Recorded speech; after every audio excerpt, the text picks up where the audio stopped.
So I want to talk a little bit about diet and nutrition for animals. Yes. I know you're a big fan of the raw meaty bones diet, as am I, because basically I'm a fan of anything that's logical and makes perfect sense, and raw meaty bones diet is logical and it does make perfect sense. Yes.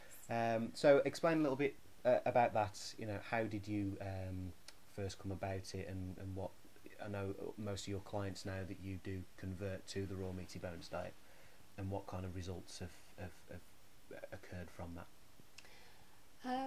Again, we, as a society, we've become just to pick up a bag in the shop, and that's our food, and not really looking at what's in that food. All right, and we've become just with the pet food industry. You know, we walk into a pet shop and we're bombarded with packets, bright coloured packets, all telling us it's healthy nutrition for our dogs. And I've been there. I've believed it. I used to buy that type of food for my dog. But really, it was when Annie, my greyhound, came into my life. She had a severe case of aggression. She was an ex-racing greyhound. Her trainer wanted to put her into the Retired Greyhound Trust, but the Retired Greyhound Trust felt she was too aggressive to take on to rehome. So Annie was kind of left in this transitional state of what's going to happen now. You know, the options were euthanisation or let's find somebody to deal with this. Luckily enough, I came along at the right time. On taking Annie in and actually assessing her, I just saw what a poor state of health she was in. Her coat was dull, it was flaky, it was greasy. There was what I can only describe as bright yellow, sloppy, hot mess coming from her other end. And it looked quite uncomfortable to pass. But what I really sort of noticed when I went round to the front end was her eyes were bloodshot, showing that she had a lot of dehydration in her body. And she had one of the worst cases of mouth rot that I've seen, which is tooth decay and gum disease. Now, again, if you've ever had tooth decay, Peter, it's or gum problems, you get a bit snappy. You get a bit touchy. You do. Pain in the body screams at you, and then you end up screaming out at the world. And she just had such a sore mouth. Now, I've been studying Tom Lonsdale's raw meaty bones diet. He's a qualified vet. He qualified back in 1972 from Royal Veterinary College. He'd noticed when he graduated as a student, he opened his little surgery, he started noticing all these animals coming in with mouth rot and tooth decay and gum disease, and he made the link to the commercial foods that they were eating. So he started looking at the more raw, natural prey species diet, which is raw meat and bones. And I'd done a lot of research into this diet, and had already started putting some of my own clients' dogs onto this diet.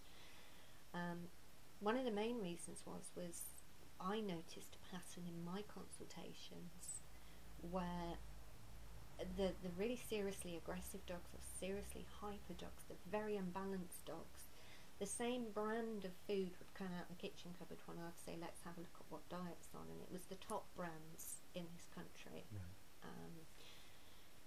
And I noticed a pattern, and that's why I started looking at more raw and natural diet for my clients. But as I say, it was when Annie came in, I'd read through Tom Lonsdale's work that raw meaty bones actually helps clean up mouth decay and tooth rot. So after actually taking Annie to the vets, excuse me, and the vet said that she didn't really have a problem in her mouth, and I was just so horrified that I came out and I thought, right, it's time to get her on this diet. And I just noticed a massive change almost immediately.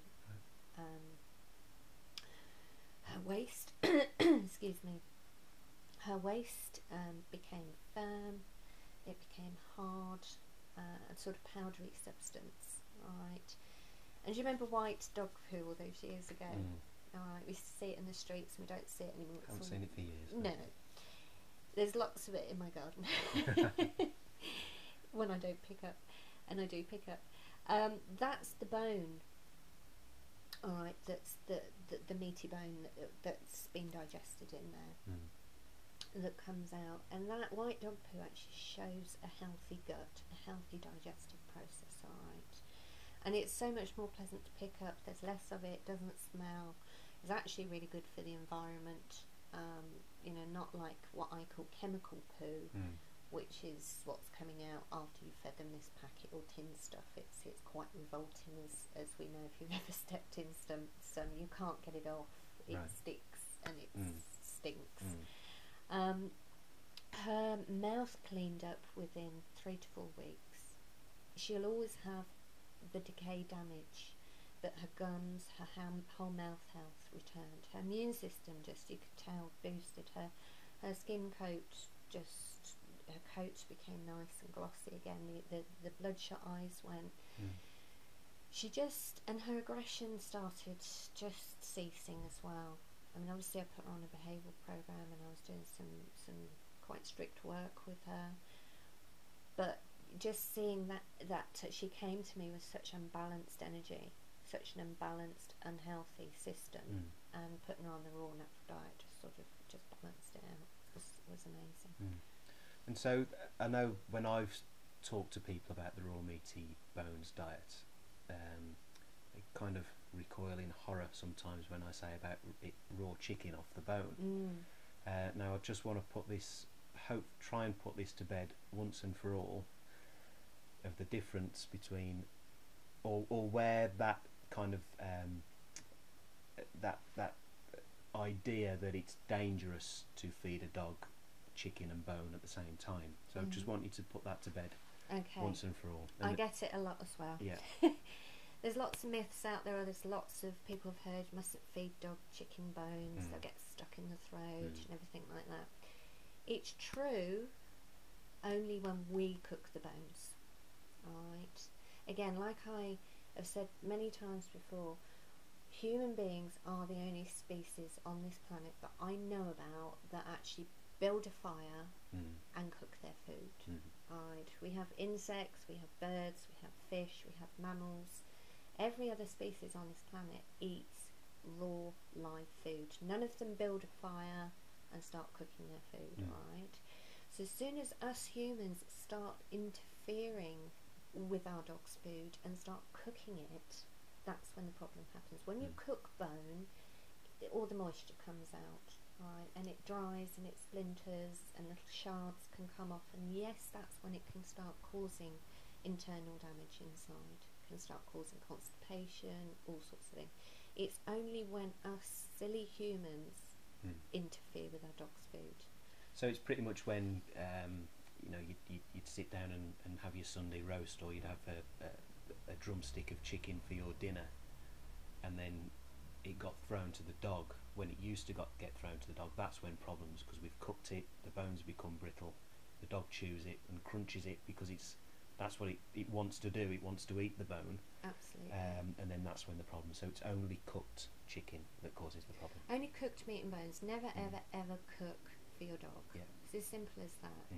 First of all, cooking it removes the nutrients, as we know. Alright.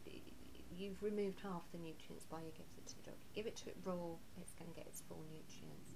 The other really, really important thing to remember is the meat and bone must be together. The meat must wrap the bone. The dogs are being designed with a lovely sharp set of teeth, and the way their jaws are designed, the way their teeth are designed, they are designed to rip, tear, shred, crunch and deal with meat and bone. Alright, our mouths couldn't cope with it. They've not been designed in the same way. And cats as well, their mouths have been designed to do the ripping, the tearing, the shredding. Alright, but the meat must be on the bone. As the teeth go into the meat, there's like a flossing action. It cleans all the mouth up, cleans all the decay off, all the tartar build up on there, gives a really good mouth clean. The other thing is I get asked a lot about salmonella, the bacteria that meats contain and stuff like that. Dogs have a pH level of 1 in their stomach, so that means their stomach acids are so strong that they just automatically break down. I mean, they're strong enough to break down bone, so they're strong enough to kill any bacteria. Yeah. There are some meats that carry bacteria. Always best to, if we can, freeze the meat. Freezing it can kill some of those bacteria anyway, but anything that's not killed, the dogs digestive system has been designed to cope with actually consuming that. Okay. So in your opinion, then, raw meaty bone is the only food for dogs. Absolutely. And tell me a bit about the cost. It's actually really, really cheap. Free if you get a good supplier. Right. Because again, I get a lot of clients think, oh, you know, I can hardly afford to feed myself good meat and so forth. Like, how much is that going to cost? You know, and they might have got a big deal on a big sack, you know, of food, but they're probably spending on an average sized dog about 40, maybe 45 to 60 pounds a month on dog food. Right. All right, in those big sacks. Raw meaty bones, if you have got a good butcher, good meat supplier, go and talk to him. Ask him, does he cut his meat on site? If he does, he has a lot of cut-offs, what I call cut-offs. If you take a chicken, for instance, he'll cut all the bits off for us, and then he'll be left with what's called the chicken carcass or the chicken back. And it's the rib cage, and you've got a nice little bit of natural fat on it, natural meat on it. He has to pay somebody to take those away for him, alright? He's more than happy if you go in to actually give you those, because he's not going to pay. The whole animal gets used, alright, and it makes the perfect meal for your dog.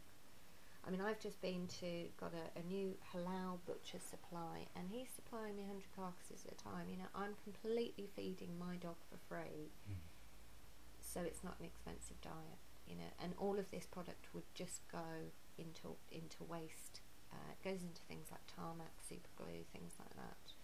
But it can also just sort of go and get put into the land, which obviously is more for the land to break it up. It's much better if it goes through the dog first. It's the way Mother Nature designed everything. You know, back out in the wild west, and you got your tribes people and stuff. You know, they don't waste any part of the animal when they kill it. And there's just a humongous amount of waste that we waste as humans in this side of the world. You know, make perfect meals for your dogs. So not only is it perfect, it's free as well. It's in some free. cases, it's free. Absolutely. Yeah, good. And so, what about supplements then? Do you use supplements? Do you recommend supplements? You know, do you think there's a place for them if a dog's having raw meaty bones?